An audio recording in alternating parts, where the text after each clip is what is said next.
Hello and welcome to another dramatic reading by me and Zani84. Today we're doing the next chapter of Super Sentai vs Power Rangers, Biomic Soldiers Crisis. Author's note: the appearance of Trini and Kimberly for a Bioman episode are based on these reasons. Trini happened to be the first Yellow Ranger in Power Rangers history, while Mika is the first female Yellow Ranger in Super Sentai. But surely Trini should appear to be Go Ranger 1 by that logic. Or are you trying to say she's also the first female Yellow, which is a bit redundant? Also, to Filipino fans, Hikaru Katsuragi was dubbed as Kimberly much before MMPR came to their shores instead of Zoo Ranger. And for some other dub names I remember, Blue became Frankie, Green became Sammy, and Yellow, the first Yellow became Casey. AC, while Red was named Kenny, which is short for Kenichi. Also, an interesting note is that both Hikaru Katsuragi and Amy Jo Johnson have also become singers themselves sometime in their career. Okay, now I have to look that up to see how true it actually is. Okay. Hey, just give me a sec, because I've never heard of her being a singer. I know she does some stage acting and she runs a vegetable shop, but I've never really heard about the whole singing thing. Okay. Hey, let's see. You know what Japanese Wikipedia has to say? Yeah, she was a singer at some point. I stand corrected. So I sort of guess she was part of the Near Sisters group. Oops. And now to continue with this. The weirdest coincidence was that while Mika died in episode 10 of Bioman because the actress Yuki Yajima left out of pay dispute of Japan Action Club, ring a bell because the author made a mistake there. There was no dispute with the Japanese Action Club. According to the actress Wikipedia page, Yajima suddenly left the show before the dubbing of episodes 7 to 9. After checking the film footage and the script, the show's producer Takayuki Suzuki revised scripts about Yajima's character Koizumi Mika / Yellow 4 would only appear in her transformed on state, Yellow 4, in episode 10 and would die in battle in that episode. Final scene was also shocking with Yajima still in suit at the quarry for the funeral. At the time, all the episodes were dubbed, so Suzuki asked his manager to introduce him to a voice actor whose voice sounded similar to Yajima's. Voice actor Mayumi Tanaka, who One Piece fans may recognise the voice behind Monkey D. Luffy, dubbed Mika as Yajima's replacement for episodes 7 to 10, uncredited. From episodes 11 onwards, a second generation Yellow Force suddenly appeared and the show continued. Usually when an actor is absent, they are unable to appear for some reason a few episodes before and then they drop out, but in Yajima's case, she was definitely in the show up until episode 9, the jump rope that erases people, but she was absent and dropped out following week, which was a very sudden case. Yajima has not been heard from since, and the details of her absence have not been officially revealed. Takayuki Suzuki stated that Yajima's disappearance had caused chaos at the scene and that he just wanted an apology, even if it was just a simple one. So yeah, but it's actually not known why she dropped out. However, members of her castmates speculated that she left to get married, but that's unconfirmed. And years later, Fai Trang had paid tribute to Saban Entertainment. Okay, yeah, that is something we do know. He got that right. Fai Trang left, so the character Trini was written off, but not killed. It was not allowed in US standard children's TV. Well, no, they could have killed her, but they'd have to enter it heavily by not using the words died or killed. They wouldn't have been allowed to show anything other than her body with Oddie. And they also would have had to bring her back later on, like they did with Kendricks in Lost Galaxy. Let's see, then on September 9th, 2001, 9-9 doesn't really have the same aim impact. Fai Trang also bit the dust in a car accident, an incident which some fans tried to connect her death with that of Mika's death.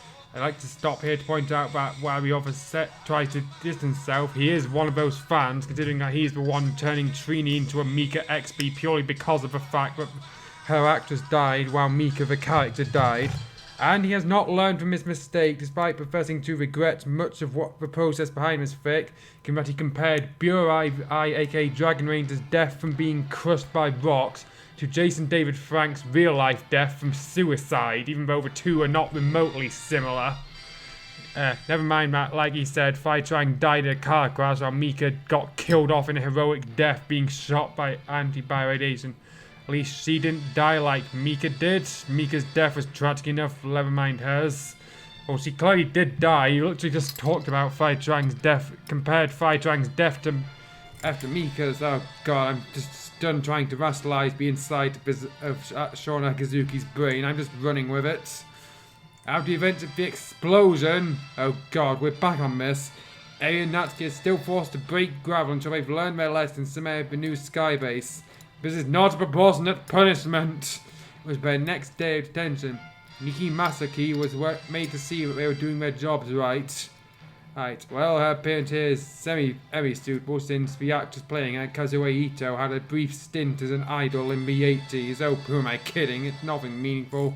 The author just put her in because he probably has a crush on Kazue Ito. Oh, that is it, girls. Keep working. You should know better than to play in the laboratory, said Miki Masaki. Wah! Said Natsuki and Eri, who were still pounding more rocks as they had to be taught a lesson. And by the way, hey, Marco is cooking your dinner still. Yukito will serve dessert. Curry spun, said Miki Masaki. Like I said last time, Yukito's cooking tends to be more based around fruit, not curry.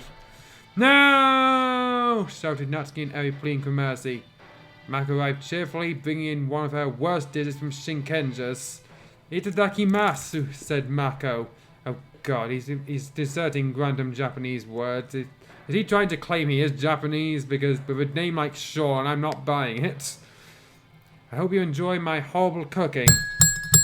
Mako is not self-aware about her horrible cooking. There's literally a whole gag of everyone trying to stop her from cooking, which if she was so aware she couldn't cook, she wouldn't be trying. Ah, said Natsuki and Eri, eating through their stomachs. Meanwhile, Director Aya was alerted about the arrival of a new peculiar character who was rescued behind the scenes of the Dynaman episode. Why didn't we see that instead of long and gratuitous, unfunny torture scenes? And it would have actually progressed the plot. But again, the author doesn't really seem to get the memo that most of these types of stories have to have a plot. He just does an excuse premise and then just goes along with whatever comes to his insane mind. His name is Spike, Skull's son from Power Rangers Samurai. I'm pretty sure most readers would know who Spike is based off that context of the fact he's the only character in any Toku series named Spike. So, Broken Skull both do not come from 2005 like the rest of you we recruited. How does he not already know that? I fell here is something I'd like to consider. I assume it's the same way the others fell here, through a Akared opening a portal and dumping them. And why would he not come from the same time period and Tommy and the other Power Rangers? That's probably supposed to be Az. What's funny is that he is Skull's son! Why is that bold and italicized? I do find everything weird about that, said Director Aya. What's so weird about a guy having a child? It's literally biological nature. What? Said Supreme Commander Ryu in total shock of his seat. There's got to be some serious mistake, Director. Maybe it just is a speculation you could have heard. Spike is Skull's son? Oh my. Okay, but why would he care about this? He only knows Skull as an casual acquaintance. They're not bestie buds. That Spike's existence would shatter their friendship. I would hate to imagine who his mother is. If you haven't guessed by now, it is the author projecting his feelings over the theory that Kimberly could be Spike's mother instead of being with Tommy. Even though she and Tommy broke up on screen. Well, she wasn't on screen, but she sent him a letter. And also, the fact that with Spike's age, he would have been born during MMPR's time frame, which, as one person suggested, he probably had an affair with some woman who didn't tell him he was a father until he was old enough to deal with it, considering that characters are supposed to be 14 at the start of MMPR. I'm not kidding you, Supreme Commander. Why is Aya referring to her own subordinate as Supreme Commander, and not by his name? I ought to want to believe, but it happens to be true. You're going to get shocked at the instant, said Director Aya. What instant? I was hoping that Natsuki and Eri would learn their lessons. If the laboratory exploded, it would be bad news for all of us. On the other hand, Kai Semezu will be sent on his first mission. Those are two unrelated statements. On the other hand, is not a shorthand for getting back and one to the other. I hope everybody's getting along well and we do not have to keep sending people to higher punishments, said Supreme Commander Ryu. I hope it goes well, said Director Aya. Spike is seen being given his uniform for work at the new skybase. Skull and Bulk was there with him. Well, son, I want you to promise me to always be at your best here, said Skull. Oh, sure, Dad, said Spike.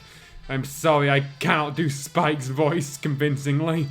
Spike was walking by, looking around. He had to start admiring himself on Kaoru. Is she reflective now?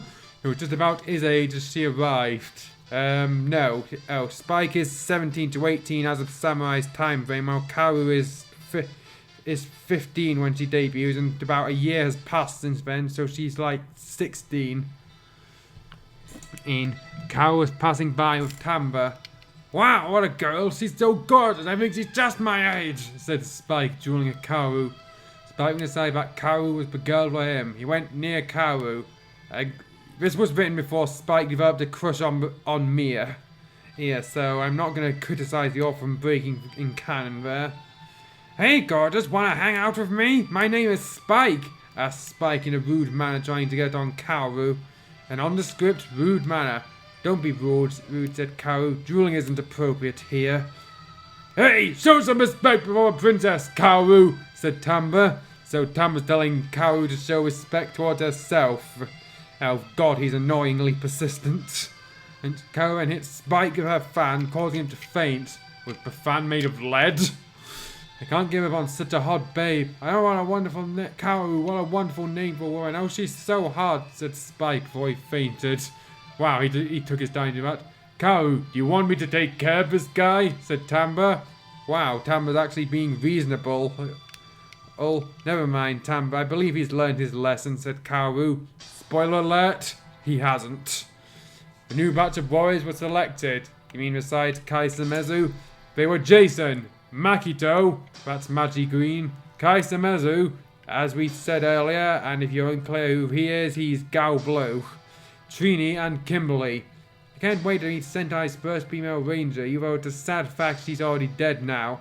Well, wow, one of those conversations that actually makes logical sense to have, since, as he said, Mika died years ago. I met her spirit before I came here, said Trini. Don't remind me that I still have to remaster that chapter. But in Trini's mind was the very fact that Mika had already died as of the present. He already reminded us back in the previous paragraph. I wonder what's really going on, said Kaisamezu. I was just doing my business by the aquatics shop and then some bad guys came to attack, causing my powers to return again.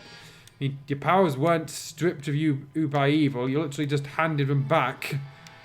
That's really terrible to hear about, said Makito. I know, said Trini, and I was hoping to live my life fulfilling my dead brother's wishes. Here I am again, fighting for justice. Kimberly can be seen playing a flute with Kota Hanahori, who wanted to learn more from her. What the hell could Kota learn from Kimberly? She's from a family of flautists. To ease her spirits before the battle begins, she is disturbed the fact that Skull actually had a son somewhere in his lifetime. Why the hell is that such a disturbing concept to everyone? I'm just glad I'm not the mother. Well, if you're not the mother, then why would it have been a surprise? You would have had to give birth to him to be his mother. I hope he doesn't lie to his son, I'm his mother. Again, why would Skull do that? Said Kimberly, playing Mozart's music on her flute. Is anything disturbing you, Kimberly Nissan? Asked Kota Hanahori. Okay, why the hell did you insist on my full name? There are no other Kotahas in Super Sentai. Noticing Kimberly's disturbed person. Oh, nothing really, Kotaha, said Kimberly, who continued to play her flute with confidence. You're really such an amazing woman. You're pretty, talented, and all, said Kota Hanahori. So, according to the author, all you need to be amazing is be pretty and talented. That's probably he's saying a lot about him. Thanks, Kimberly. And you are too, Kota. I like your soothing music. Well, I hope you enjoyed Shinken over in Mako or Takaru talking, because don't expect it to happen again much soon. At the United Alliance of Evil headquarters, Renegade is ready to assemble his own team to counter the Bioman. Why the tense change? As for anything else, I will assign it into Transit, Trakina, Mezagag, and Shizuka to crush the Biomen. Again with the men instead of man, said Renegade. Blue's again in doing some silly dances. Nondescript silly dances. What about me, Emperor? Said Fleur with a silly stance. Oh, forget it, said Renegade, who then fired a projectile at Florius. You've ruined my train of thought. Now I have to pick 4 new minions. Curse you. Who then fired a projectile at Florius. Have you forgotten you did screw up an almost successful mission because of your recklessness? That mission was nowhere near successful. The Sentai heroes just took advantage of Florius being there to help make it an even bit more epic fail. Scram, Florius. Transit, you'll need this piece of meteorite that I found. Where did you find it? Shut up! I used one of them to create a monster that neutralized the Jetman's powers. I guess one ring is yes, well he did actually do that, by which I mean use the meteorite to counter the Jetman's powers. The only reason it could counter powers was because it was made up of anti-birdonic waves, which counter the Jetman's birdonic waves. It's gonna be useless, basically. Oh, that was just a piece of rock, said Transer. Again, it countered Jetman's birdonic waves. It was more than just a rock. Don't you forget how the Jetman eventually countered it? They didn't. They just recharged their powers by stealing power cores from the Neo Jetman. That plan wasn't very good, you know. It was. The only reason it failed was because of said Neo Jetman. There won't be only one, but many, said Renegade. And you four collaborate with Gear for creating a weapon to destroy both the Bioman and the United Super Sentai and Power Rangers Alliance. And for some reason, Alliance isn't capitalized and there's now an apostrophe after Power Rangers. This weapon can neutralize their powers in one shot, make it easier for us to kill them. Interesting, said Takina. A weapon like that, who knows what can happen, even to the rest of Super Sentai. But I'd prefer to do brute force size. S-I-I-A-I-S, said Mesogog. Mesogog is a mad scientist. He very much does not prefer brute force. Oh, mine, strangling with my neck rod, said Shizuka. How about we turn it into a monster, suggested Gecko. Not on my watch, stupid bird, said Renegade, shaking the cage. Why is that such a bad idea? Renegade feels compelled to try and murder Gecko over it. I mean, turning it into a monster would surely be more useful than turning it into an easily broken weapon. In the Sentai year 1984, we have the Bioman, namely Shiro Go, Shingo Takasugi, Ryuta Nambara, Mika Koizumi, and Hikaru Katsuragi.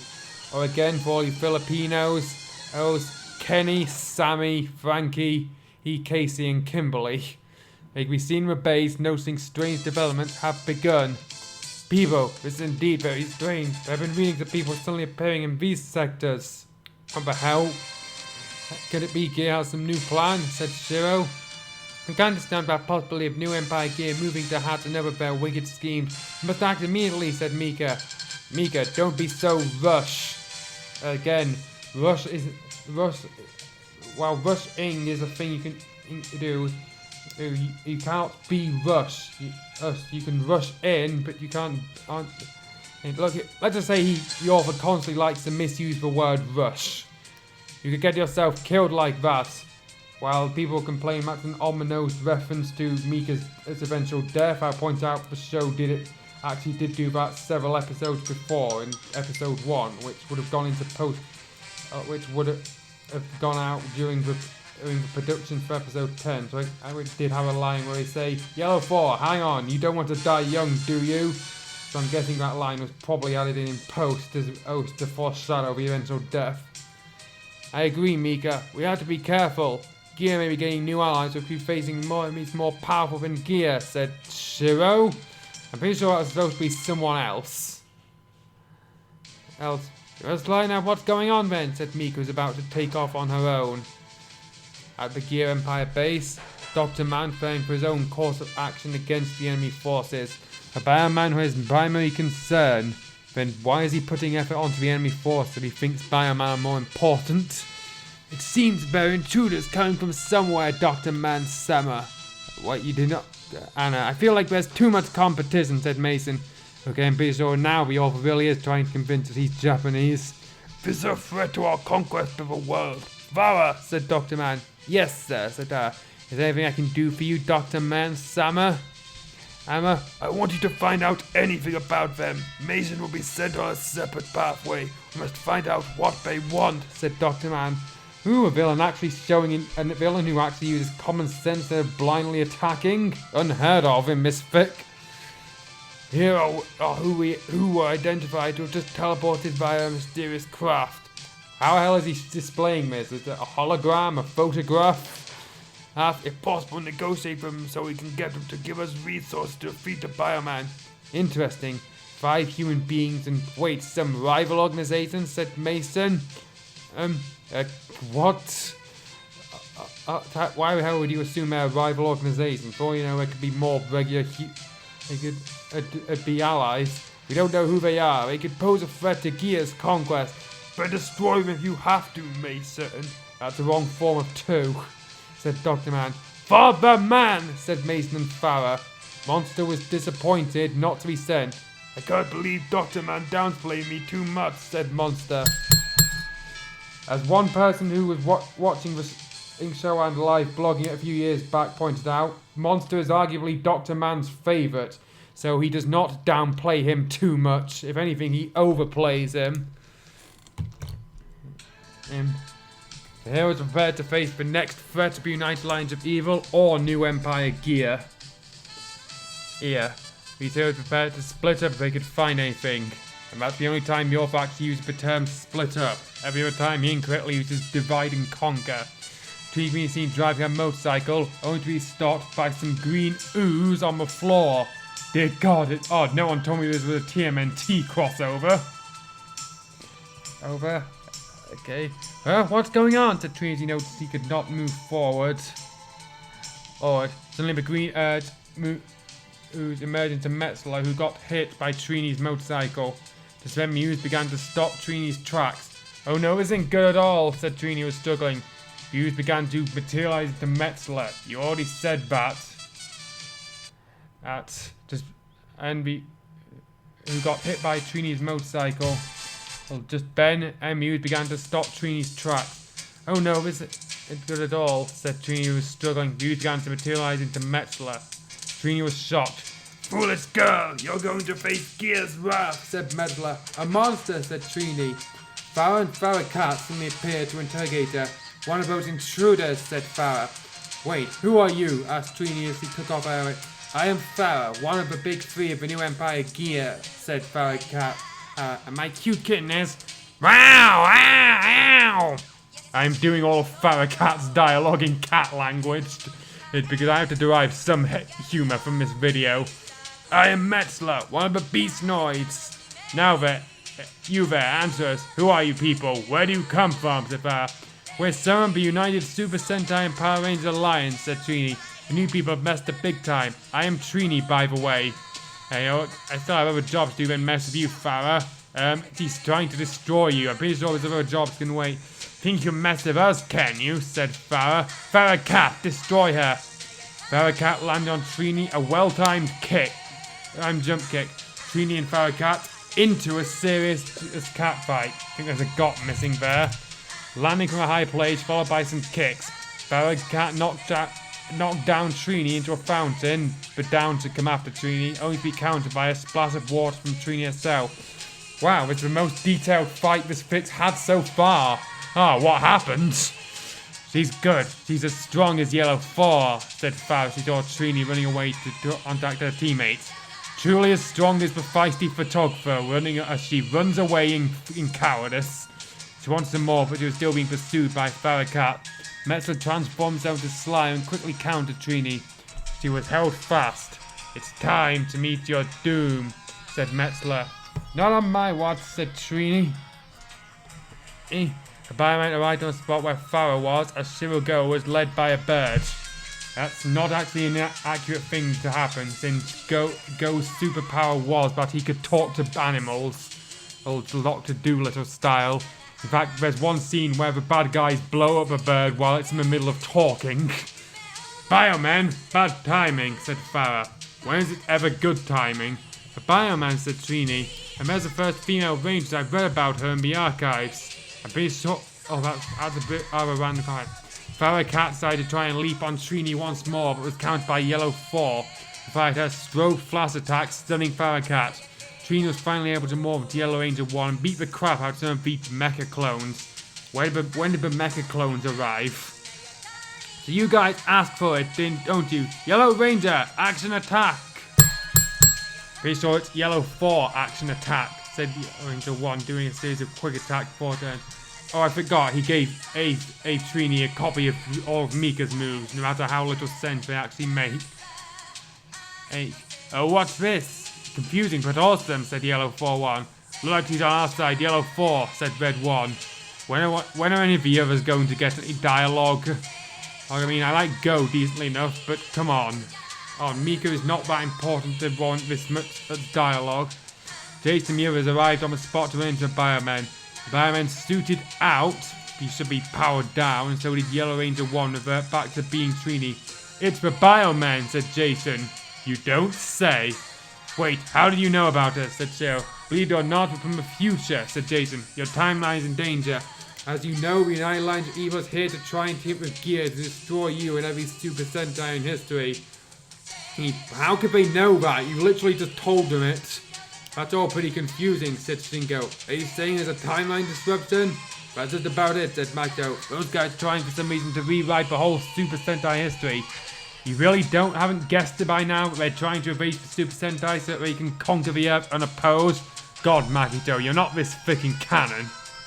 Meanwhile, Trini and Mika had some talk. That's a strange way of putting it. Thanks for seeing me, said Trini. I'm Trini, a photojournalist. I'm Mika, said Mika. You find it surprising that you're a photojournalist as I am. I don't, because the author said back in the second chapter that he was rewriting Trini's personality to be exactly like Mika's. And you're just about to see just how much. Seeing Farrakhan about to smash the camera was depressing, so I had no choice to hit her with that flash of light. When did that happen? I can't believe there's still other warriors to protect this world from danger. Thanks, said Trini. As of right now, I really wish I were back in Africa taking pictures of the land my late brother loved so much. Mika stood paused on the issue. Since we paused on the issue? Oh, Mika, what's the matter? Asked Trini. I also have my dead brother too, who also died in Africa. He died from disease he contacted there, as to be contracted, while taking pictures of the land he loved so much. So I decided to follow in his footsteps. I was chosen to be a Bioman, said Mika. In case I haven't cottoned on to me mocking the author for making these two the same character, but personality-wise, I'm doing the same voice for Mika I'm doing for Trini. I'm sorry, said Trini. By the way, whether you believe me or not, I'm not of this world. It's hard to believe that. Maybe you're just another superhero we never knew existed who's out there to fight other evils that we the Bioman can't defeat, said Mika. If you subscribe to the idea that all of Toei's toku shows take place in one universe, except in cases where they explicitly don't via crossovers, then I suppose that's a fair assumption to have. I'm not supposed to exist here either, said Trini. The two teams began to introduce themselves. Kimberly and Hikaru are seen playing the flute simultaneously.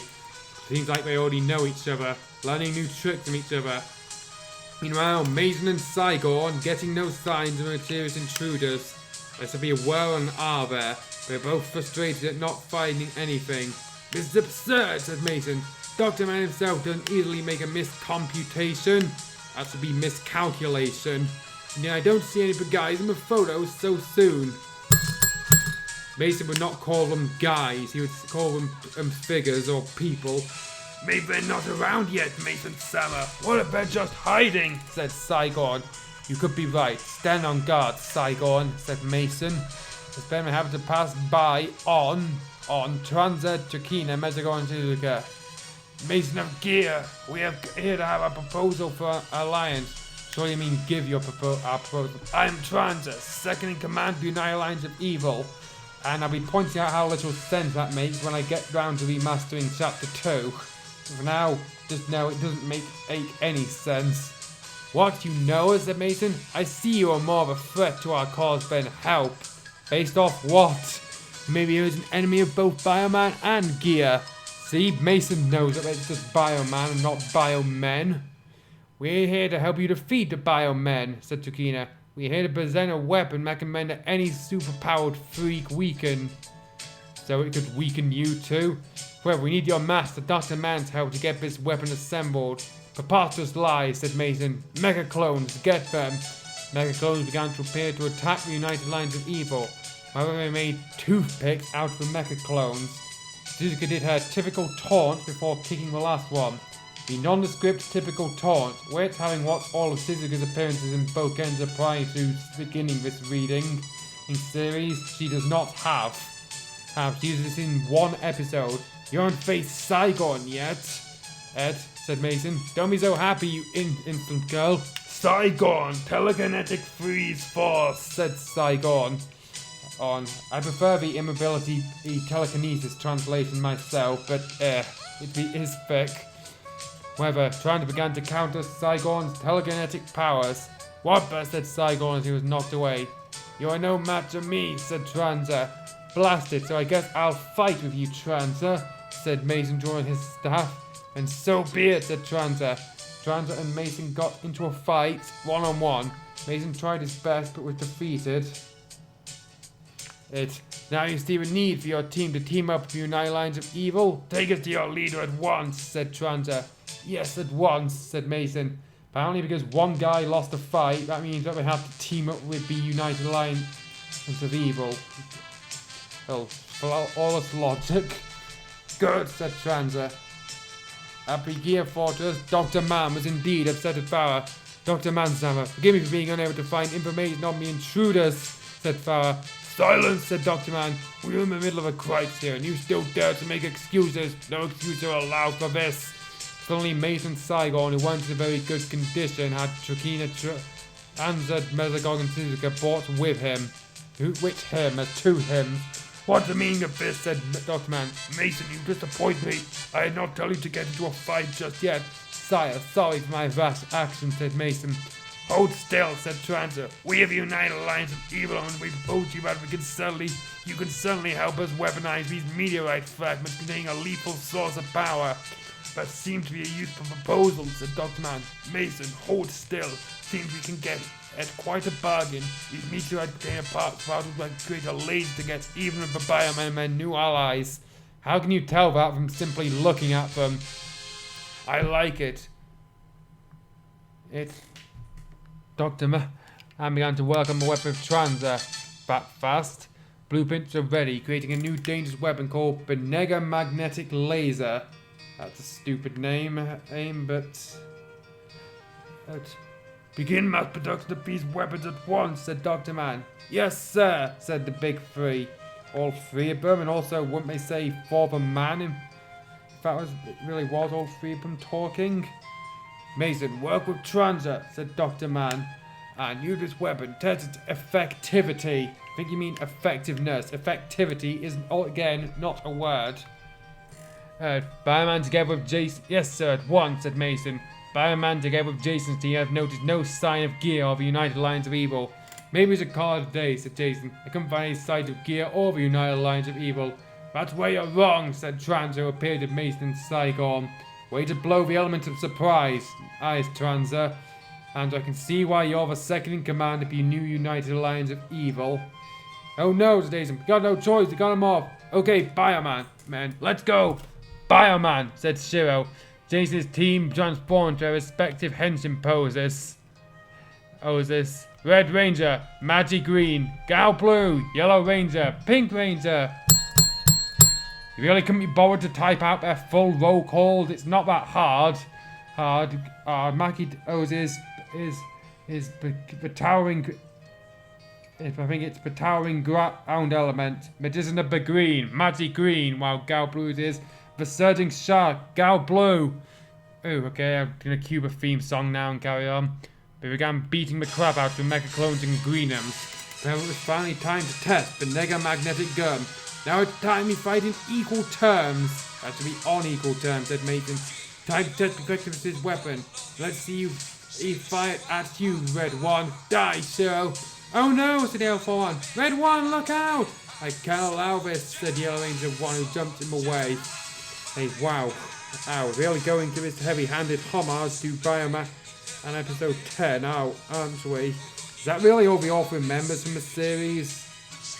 It would explain why he put such disproportionate focus on Mika when I'm pretty sure if you ask any fans of Bioman who the best Yellow was, the answer would be her replacement, Jun. And I'd be one of them since I actually have met the actress, who is not a recluse who left the production unannounced to be announced as a total bitch about it. hit, and she was rather nice. Okay. Oh no, what's going on? Her power's been diminished, said Red One. How can you tell that? We're a bad gun, guys, said Yellow Ranger One, whose body coursed out with intense pain. This gun's really effective, said Mason. Now it's time to test on Mio to see whether or not the meteorites have been given a truly powerful. Now all of Super Sentai prepare to meet their doom with this weapon. Oh no, he's firing that deadly weapon, said Red One. Brilliant leadership. The other Rangers tried to dodge the laser shots. However, Mason ordered Saigon to do a telekinetic grab on Yellow Ranger 1, causing her to go up and down. Let her down, you big bully, said Red Ranger 1. Okay, said Saigon, he slammed Yellow Ranger 1 to Red Ranger 1. Yellow Ranger 1 felt extreme pain for the instant. At last, he fired in, again, it's on equal terms with nega-magnetic laser, said Mason. Now you see, first you will fall, then the rest you will. Nega-magnetic laser, asked Red Ranger 1. It is indeed effective to neutralize anybody's powers hit by its powerful rays. You prepared such a weapon for an occasion like this. Oh no, you have. As you know, it was seemingly a useless pile of rocks. They did not know. They did not see the meteor shout our anything to do with the meteor. But they do possess believable power to kill anyone in its path when it's used to become a laser beam, said Tranza, laughing. Oh, I thought that was Mason. And you will see you suffer slowly, said Trakina.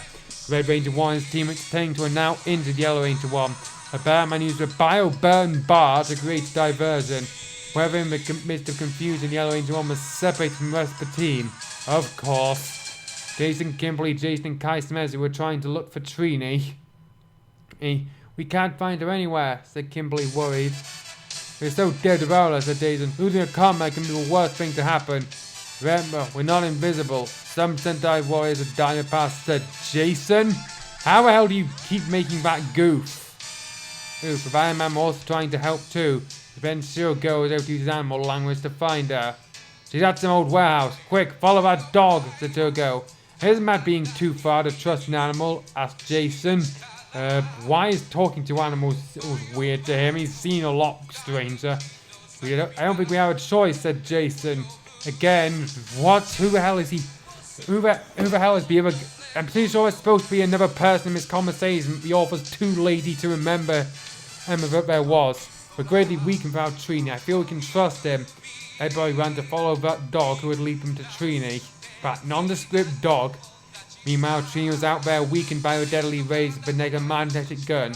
She was by an empty warehouse in the midst of that confusion. Farrah Cat, on the other hand, was said to hunt down Trini. Wow, wow, wow, said Farrah Cat, who was searching for Trini in the empty warehouse. I've got to recover somehow. It's got to be a flaw in that weapon. I believe it will The R's has been in the wrong place. Out of energy soon, said Trini. I said Mikoto, who Radagay sent to clean up the job, said Ed. Of course, Mikito is here, and he misspelled him. It's Mikoto, not Mikito. It's one of those meddling Power Rangers. Now's my chance to finish the job. As he approached her weakened state, wanted to finish her, he said, this is definitely no fun. No fun in finishing off an opponent that's weak. Ah, no. Everything is a lie. Mikito. Again, how do you misspell his name twice? Got his business while he was still a bad guy to the times of redemption, his short battle with the deck rangers, and he finally realized Radagay was hiding something.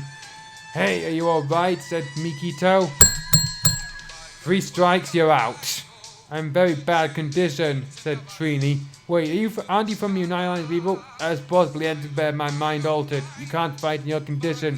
You must recover. Helping you is the only way right now I can regain my memories of my redemption from evil, said Mikito.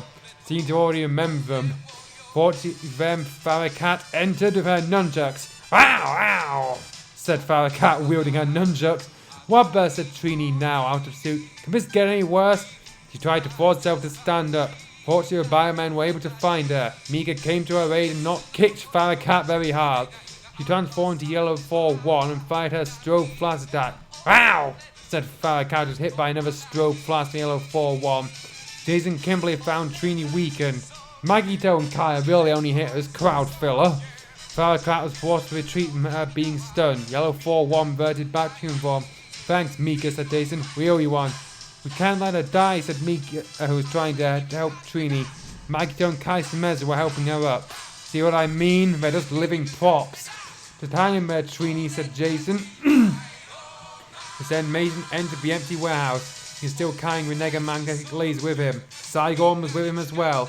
As you know, this laser effect is going to destroy you and the Bioman, said Mason. Now see, that's proper usage of as you know, but still rather poor as a grammatical thing. Now time to finish off the first target. No, said Kimberly as he shielded Trini. There's no use protecting her, she's dying anyway. You're going to be next, said Mason. Kimberly is also hit by the blast as well. Kimberly, shouted Trini. Ah, said Kimberly, was also hit by a laser beam. And I guess be a good shot. 2 birds, 1 stone, said Mason, was aiming at Kimberly, trying to kill her as well. Surely he's aiming at everyone. Jason jumped him away as well, being hit. Jason and Kimberly were also weakened. Fortunately, Tommy came on time. Where the hell did he come from? Okay, we played this song before. I'll skip to the next one.